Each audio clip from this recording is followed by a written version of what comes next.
Well, welcome to the third episode of Mad Dogs and Englishmen. I'm Charles Cooke. I'm sitting across from Kevin Williamson. And it really should have been the fourth episode, but we missed one on Friday because you were out playing Hollywood in Los Angeles, doing something that you've done before and I've done once, which is being on the awful, odious, detestable Bill Maher show. One of the things I thought was interesting about your appearance there on Friday was this accusation that you live in some sort of right-wing bubble, that you never hear opposing points of view, which seems to me statistically impossible. What do you think about that? Well, that was quite a lot of the emails that I got suggested this. And I couldn't help but laugh because I thought, well, I'm British. I was raised in England. I spent 26 years in England. Which is not a right-wing American conservative sort of place, as Steve Coogan noted on the show. And I flew 2,600 miles in order to face 5 people, all of whom basically thought the same thing and disagreed with me, and an audience that's, I don't know, 300, 500 strong, all of whom seem to think precisely the same things as Bill Maher does too. So that's really some bubble right there. And you work in New York. And I live in a blue state. Yeah. A very blue state. A very blue state. So it was you and Maher and Rachel Maddow and the British actor Steve Coogan, who plays Alan Partridge and is in Philomena, the new movie, and then Michelle Alexander, who is a professor who wrote a book called The New Jim Crow, which, although I disagree with much of what she says in terms of the intent of the drug laws and so on, I do think she has a reasonable point to make about the consequences of those drug laws, which are you can often take somebody who is innocent of nothing more than, say, possessing marijuana, and you can ruin their life by removing forever their vote, their firearms permit, and maybe even the capacity to get a job. So why do conservatives like us go out of our way to spend time with people who hate us and hate everything that we stand for? And these shows are sort of detestable experiences, you know. One of the things I particularly object to in the way Bill Maher does his show is that the most outrageous stuff is sort of held for the end after you've been cut off and can't respond to it. Is it worth it to conservatives to engage in this, or are we just enabling these jerks? No, I think it's always worth it, even if it can be a difficult experience sitting in that one chair that is reserved for pariahs. You know, people. I got some tweets and they said, well, why did you go on? Because they cut you off, or, you know, you're the only one who doesn't agree with them.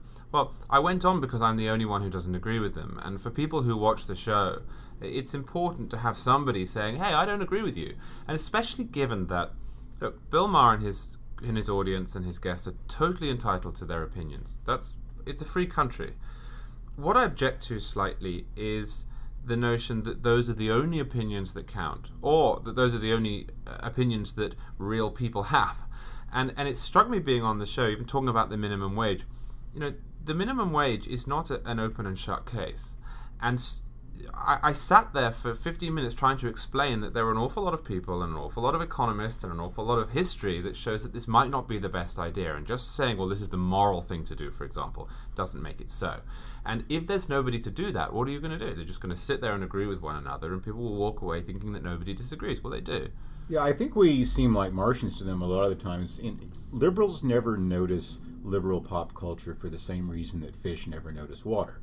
It's just that they've never been anywhere else. They've never experienced anything else. And when they hear an idea that is something different from what they got in school, what they've got from the New York Times their whole lives, what they've got from the major television networks and everything they've ever read, it's shocking to them. And what's always surprising to me is that, you know, you've got Fox News, you've got National Review, you've got National Review Online, you've got 4 or 5 conservative book publishing houses and some other magazines and things like that. But to this day, it's rare for me to encounter someone on the left who actually has even a sort of elementary understanding of what it is that conservatives actually believe about things. And it's so weird that, you know, I get all the time, well, if you really cared about poor people, you wouldn't think this or that. When I've written endlessly about the issue of poverty. Or maybe you think I'm wrong about it, but it's a different thing from not caring about it. Well, and the other thing on that, you know, the number of times that people say, well, why are you in favor of corporate welfare? And you say, well, I'm not. Yeah. I mean, you know, I self-identify as a libertarian. I'm conservative in some ways. And also this idea that, oh, well, you're just some sort of normal, like straight down the line Republican. Well, not really. For a start, I used to have very different political views than I do now. I didn't grow up in some sort of right-wing cocoon. And secondly, and Kevin, you share a lot of these. I'm anti-droning people who are US citizens, anti-drug war. Personally, I'm an atheist, and I'm fine with gay marriage. But I'm also reasonably conservative on cultural issues. I'm pro-life, and I'm economically libertarian. That's not really a normal position to take. It's not like, oh, one of those again. And yet those things always become blunted in the conversation because they pick on the one thing, the minimum wage, and you must be a racist, poor-hating, whatever. Right. I don't think either one of us are Republicans, actually, are we? No, absolutely not. But speaking of that, why do you hate gay people in Kansas so much is another thing that I want to get to, because even though you claim to be in favor of gay marriage, I have it on good grounds that you're in favor of discriminating against gay couples in Kansas when it comes to who bakes them their cakes. Or are you? Am I wrong about this? Well, no, I suppose...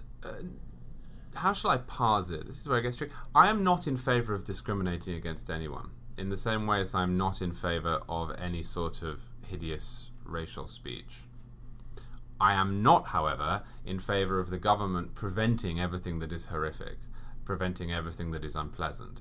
And so I'm of the view, and yes, this applies to race as well, that business owners should be able to deny people service for whatever reason they wish, whether that's a good reason or a bad reason. Yeah, I read about this on Friday, and the question I put out there, which no one's really come up with a good answer for, is, say you're a gay-owned restaurant in Chelsea here in Manhattan, and you've got a rainbow flag flying out front, and you're a member of the U.S. Gay and Lesbian Chamber of Commerce, and the Westboro Baptist Church knuckleheads come in and decide they want to rent your party room for their annual God Hates Fags fundraiser, and pardon the language, but that is their motto. We might have to bleep that. Should you be allowed to deny them service, even though this is, discrimination on religious grounds is technically against the law? But hell yes, you should be allowed to deny them service. I mean, why should you be forced to rent out your party room to these repugnant SOBs? And but if you're going to have that, then it follows, I think, that if you're a fundamentalist, evangelical, conservative, Catholic, whatever, Mormon baker in Kansas, and someone says, we want you to cater our same-sex wedding, and you say, well, I wish you the very best, but no, I'm not going to do this. Maybe it's wrong, but it shouldn't be a crime. And my thinking on this is that we have unfortunately overgeneralized from the African American experience in the 1950s and 1960s, which was unique in American history. There's nothing else quite like that. Right. And though I have mixed feelings about, say, the Civil Rights Act of 1964, something pretty clearly had to be done at that point. It was probably something that was going to have to be federal.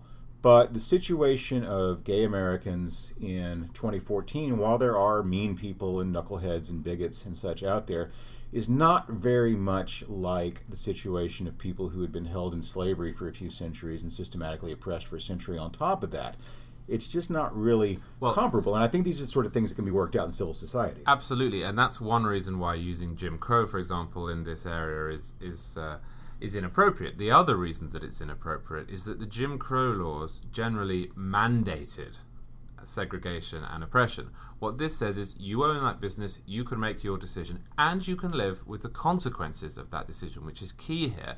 Because how long do we think a business is going to last if it starts putting no gay signs up on the door? The national media will descend in 12 seconds. We have mechanisms to deal with this sort of thing. What you don't want to do is to get rid of a problem that doesn't exist, which is the widespread discrimination in services against gays, to force people to violate their consciences just so that they can run a business. And I support any law that says that people can choose for themselves. That's what this is. It's being miscast, but that's what this is.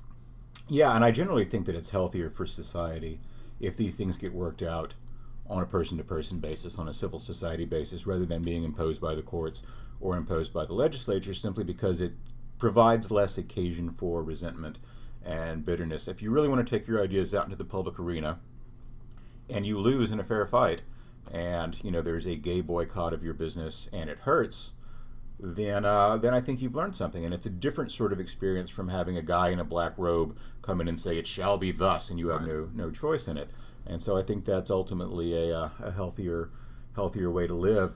But, you know, this is not something that Bill Maher will ever believe that you actually believe. No. Well, I should say before I go that I'm probably one of the only people listening to this who has ever seen people turned away from an establishment for the colour of their skin. In France, in the south of France, in an area that's run by the Front National, my cousin was turned away with my family, she's black, for being black. They just said, elle est noire, we will not serve her because she's black. So you know what we did? We went to the next village, we went to a different restaurant, and we had a good evening. Now, that place is abhorrent, and the guy was an awful human being. But I didn't feel the need to involve the courts. I didn't feel the need to involve the law. And I'd hope that we're mature enough now to recognize, as Kevin says, that we've come a long way. And that's the lesson for today, that France is the California of Europe. Beautiful place, awful people.